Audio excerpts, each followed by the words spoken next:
So it seems. But let's stick with the tech revolution, Nurit, because there's another glimpse at the future of cars that is happening now in Israel's northern port city of Haifa. Israel has been a launching pad for a pretty wide range of innovations that have become an inherent part of our lives, as we just saw: drones, computer chips, instant messaging, and USBs. And given the country's small size, which is around the size of New Jersey, it's also proved a pretty good testing ground to try out new initiatives before they're rolled out on a bigger scale. One of the latest is an electric car sharing project for half the price of a taxi cab. Our economy correspondent Rebecca Gregg took it for a test ride herself. It's a car that looks much like any other, an inconspicuous runaround for a busy person on a busy street. But Yona Yahav, the mayor of Haifa, Israel's third biggest city, has lofty ambitions. We would like to make this city convenient and cheap for the young couples. And this is aimed to them. Don't buy a car. Don't waste the money for buying cars. Try this. This is an electric car, one of the new fleet from car-sharing company Car2Go. 100 of these zero-emission vehicles will be on the streets of Haifa by the end of the year as part of a $6 million project with the Ministry of Environmental Protection and the Jewish National Fund. Haifa is known all over the country as a site that suffered for many years from air pollution, so I think it's symbolic. The port city is home to the country's petrochemical industry, one of the most polluted metropolitan areas in Israel and Europe. Mitigation of global warming impact is not enough, and we need to do something with the emissions. Some 2,000 subscribers have already signed up for the service. You just open the app, the app will locate where you're located right now, basically, and then you will search the nearest available car. Haifa residents can expect to pay around $11 a month in membership fees, plus 30 cents a minute while driving, around half the cost of a taxi. The alternative to own a car, it's a much cheaper solution. So we give the citizen of Haifa the chance to enjoy a private car without the hassle to own one.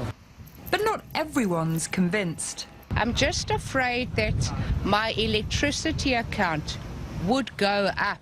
That's the only thing that I would think about. But if I'm spending money on gas and on electricity, I would have to weigh up the pros and cons. It has a way to go, but if the trial is successful, the project will be expanded across Israel's cities and potentially the world. It's good for the environment, so yeah, I would use it. Yeah, why not? It's the question. Why not? Well, joining us in the studio is our economy correspondent, Rebecca Gregg. Rebecca, the technology seems great, but so often these new ideas come along. The technology is sound, but there's social resistance to it. I mean, I could see some people here saying, I don't want to share my car in the morning. I want to have my own car, drive myself. Who wants to be with other people? Has it been tested in the sense that this is going to succeed on a social level? It's a good question, and I think it will, particularly because the mayor of Haifa is keen to target young couples in particular. So we're looking at people who don't have often a huge amount of disposable income. So it's for people who perhaps can't even afford a car right now. So for them, they'll actually save money this way.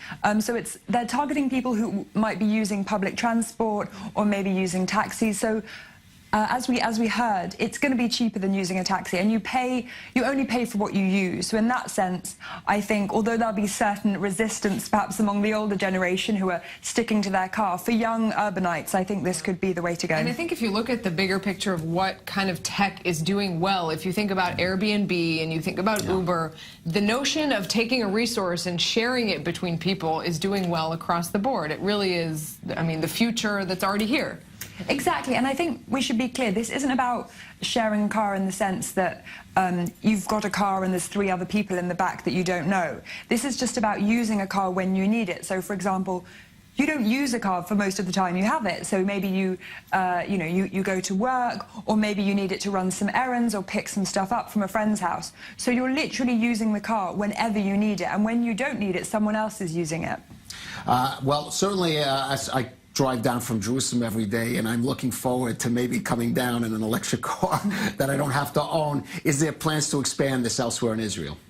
That's the hope. So it's starting in Haifa, partly because Haifa is a very polluted city. And so they're hoping that with this zero emissions vehicles, that it will really make a difference there. So yes, potentially the rest of Israel. And I am looking forward to driving a car I don't have to park at any point to find a parking spot, which is another huge benefit of that, I think, probably for cities around the world. And save on that Watch gas. out for that. Yeah, absolutely.